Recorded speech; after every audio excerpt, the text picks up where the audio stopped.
memberikan pendampingan terkait perkembangan psikososialnya si Ade. Apakah di sini saya boleh ngajak ibu, bapak, dan neneknya untuk bekerja sama dan diskusi agar kita tahu nih gimana perkembangan Ade Nisa secara menyeluruh? Boleh diajak kerja sama, boleh diskusi. Boleh. Saya duduk dulu ya. Nah, saya jelaskan dulu di sini. Saya memberikan pendampingan ini bertujuan agar kita bisa sama-sama melihat apakah ada gangguan terhadap tumbuh kembangnya si Ade Nisa ini. Jadi nanti saya kalau misalkan memang ada hal-hal yang mengganggu terhadap tahap perkembangannya, nanti kita bisa memberikan edukasi dan intervensi baik terhadap keluarganya dan juga Ade Nisanya langsung. Begitu. Diskusi ini mungkin butuh 15 sampai 20 menit saja. Nanti di sini nanti saya ajak stimulasi Ade Nisanya ya. Saya mengkaji di sini saja sama saya apakah ibu, nenek dan ayahnya juga bersedia? Bersedia ya. Nanti akan saya tanya-tanya juga dari aktivitas sehari-harinya Nisa bagaimana. Ade Nisa lagi apa? Oh, nggak apa-apa, kalau masih malu, nggak apa-apa. Ya udah, kalau begitu nanti saya akan melihat lagi dan saya mengkaji adanya. Nah, kalau begitu di sini saya mau bertanya nih, mulai bertanya-tanya tentang aktivitas sehari-harinya Ade Nisa. Kalau untuk di rumah nih Bu, Ade Nisa tuh kemandiriannya sudah sejauh mana ya? Apalagi untuk makan, apakah Ade Nisanya udah bisa makan sendiri atau harus disuapin? Sebenarnya dia bisa, cuman dia kalau makan tuh agak lama sulit. Oh, jadi karena lama itu ya sering dibantu gitu? Iya, jadi akhirnya saya suapin. Tapi kalau untuk makan sebenarnya bisa sendiri kan? Cuman karena lamanya itu. Iya. Dan nafsu makannya pun nggak gimana? Oh, biasa aja tapi. Iya, dia kadang lama aja kalau makan. Tapi bisa sampai habis kalau makan? Bisa ya, tapi lama. Berarti karena lamanya itu aja ya, jadi kadang harus dibantu. Iya. Kalau begitu, untuk ayahnya sendiri saya juga mau bertanya nih, kira-kira apa nih yang membawa ayah, apalagi ibu dan neneknya membawa Ade Nisa ke sini? Apa tuh yang dirasa? Kenapa? Untuk alasannya kenapa saya membawa itu karena akhir-akhir ini kami merasa anak kami itu menjadi pendiam, sering rewel dan terlalu manja itu. Tapi biasanya nggak serewel itu. Tergantung sih, kadang-kadang dia bisa terlalu manja, kadang-kadang rewel, karena belum makan atau apa kali ya. Tapi karena sekarang lebih pendiam ya, jadinya kerasa ada sesuatu. Oke, kalau untuk interaksi ayahnya sendiri dengan Nisa emang sepertinya kayak gimana? Kalau saya sendiri ya, saya itu pulang malam dan sering lelah, jadi saya membiarkan dia tuh, kalau ketemu dia tuh saya membiarkan dia bermain sendiri. Dan karena saya pikir di situ ada pengasuh dan neneknya, ya saya biarkan aja gitu. Oh, jadi punya pengasuh ya? Kalau boleh tahu sekarang pengasuhnya gimana? Pengasuhnya belum datang lagi, ada. Mungkin nanti akan menyusul. Kayak berarti biasanya memang lebih sering menghabiskan waktu bermain dengan neneknya dan pengasuh gitu ya. Oh, baik. Oke, karena di sini tadi saya dengar banyak mainnya sama neneknya. Pastikan Ade Nisa ini suka rewel ya, Nek. Gimana tuh cara nenek menghadapi Nisa yang lagi rewel, minta banyak barang, tantrum, itu gimana nenek mengatasinya? Saya sih sering dimanjain. Sering dimanjain. Takutnya Nisanya nangis, jadi saya kasih aja apa yang dia mau. Oh, langsung dikasih aja gitu ya. Oke. Terima kasih ya Bapak, Nenek, Ibu udah jujur karena ini informasi yang penting sekali. Rupanya habis. Ya udah diganti. Gantiin. Iya, seperti itu ya rewelnya ya. Oke, baik. Ya, bentar ya. Nah, seperti itu ya, Nek. Jadi kalau misalkan Nisa butuh sesuatu, ada baiknya kita menahan dulu. Kalau memang rewel, sudah dia biarkan saja dia menangis, meluapkan emosinya, karena kalau kita terus-terusan mengasih kebutuhan Nisa secara cepat itu akan mempengaruhi kemandiriannya Nisa. Jadi nanti dianya tidak akan belajar bagaimana cara menghadapi masalah tersebut. Jadi ya kita tahu kita sayang ya ke cucu kita, tapi Kalau untuk dimanja terlalu nanti misalnya susah untuk apa-apa sendiri gitu. Jadi nanti kita coba untuk mengajarkan Nisa untuk lebih mandiri ya. Jadi mungkin tadi itu kalau misalkan rewel, tanggup aja rewelannya, tapi mungkin untuk memenuhi kebutuhannya bisa ditunda dulu, biarkan dia meluapkan emosinya dulu gitu. Jadi nanti kita tidak langsung memberikan apa yang Nisa butuh, tapi kita memvalidasi dulu perasaannya seperti itu. Oke, mungkin habis ini saya akan ada sesi untuk bermain bersama dengan Nisa, stimulasinya. Tapi mungkin saya hanya butuh dengan pengasuhnya. Apakah ibu, neneknya, dan bapaknya bersedia? Nanti ditinggal dulu sama saya. Bersedia sih. Oke ya, bersedia, terima kasih. Karena nanti saya ingin melihat dulu nih sejauh mana memang si Nisa ini perkembangannya gitu. Ya mungkin nanti saya tinggal dulu ya selagi mempersiapkan apa yang harus saya lakukan dengan Nisa. Selagi menunggu pengasuhnya, kan pengasuhnya juga belum datang ya. Iya. Ya udah, kalau begitu saya tinggal dulu ya. Nanti kalau pengasuhnya sudah ada mungkin bisa panggil saya aja. Oke, terima kasih. Ada Nisa? Tinggal dulu ya.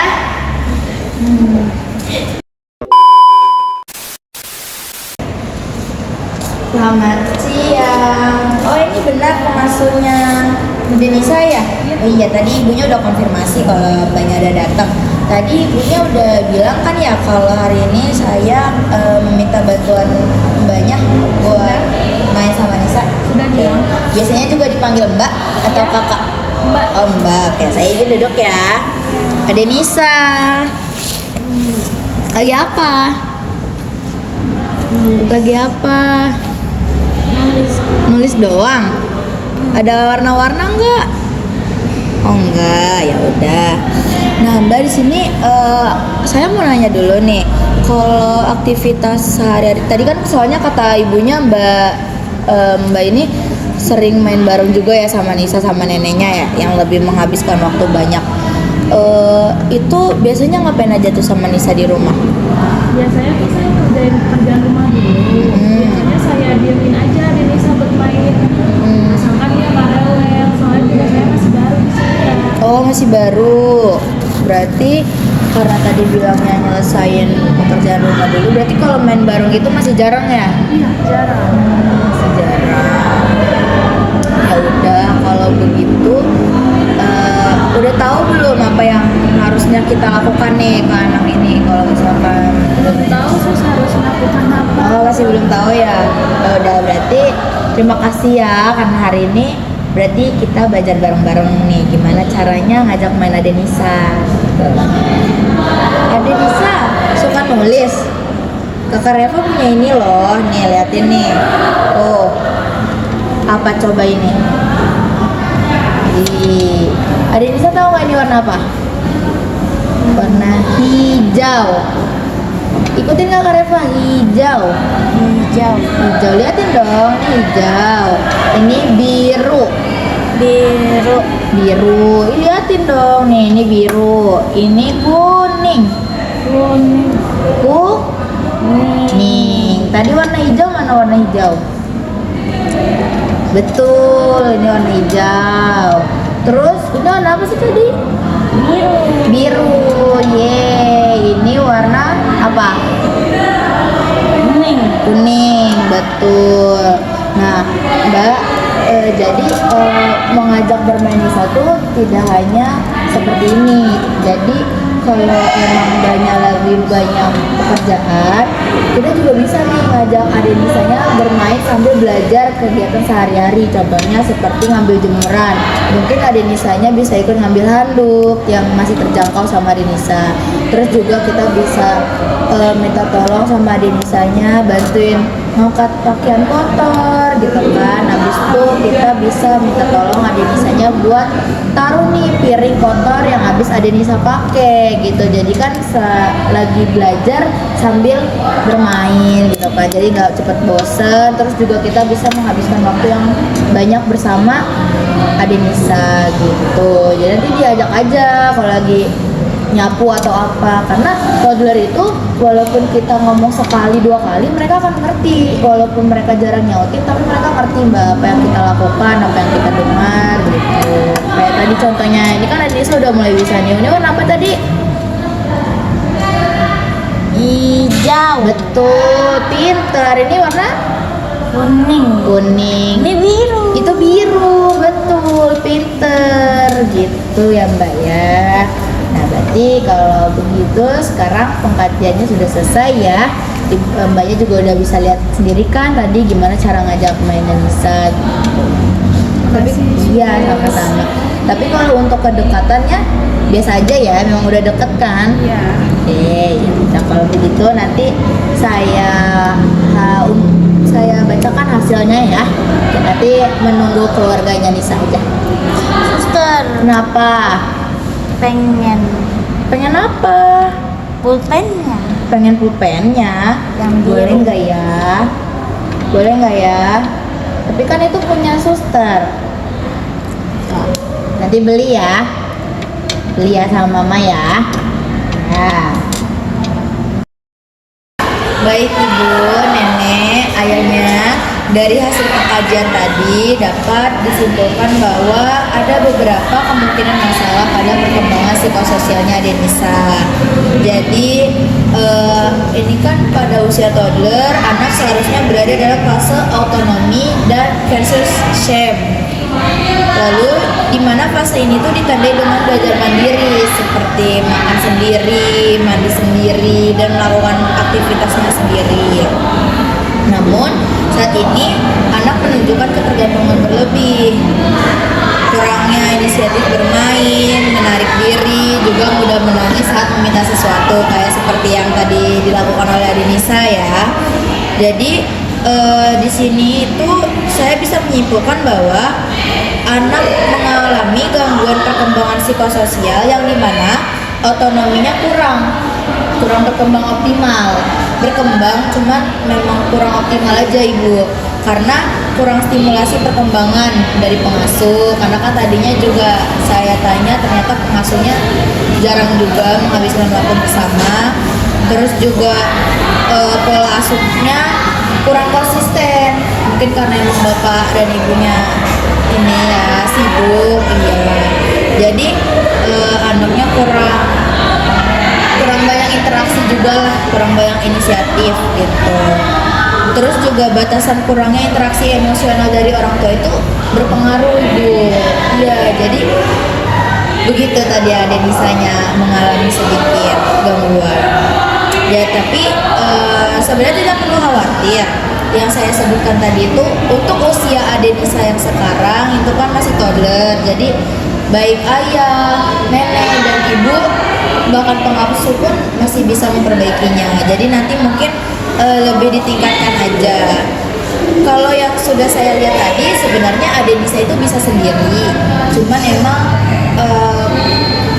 kurang dikasih kesempatan untuk mencoba saja gitu. Gak apa-apa, nanti bisa diperbaiki seiring berjalannya waktu, karena kan tadi saya udah bilang gimana caranya gitu kan, jadi mungkin nanti bisa diterapkan di rumah gitu. Baik, nanti saya tidak akan mengajarkan dia tapi pelan-pelan ya. Iya, memang butuh waktu, memang pelan-pelan, karena kan ya saya tahu pasti nenek itu kan sangat sayang gitu ya ke cucunya. Cuman ya tadi lagi nih, karena setiap kita memanjakan Adenisa itu akan berpengaruh terhadap perkembangan kemandiriannya. Jadi kalau kita terus-terusan memanjakan, bukannya nggak sayang ya, justru karena kita sayang, kita ingin Adenisanya mandiri gitu.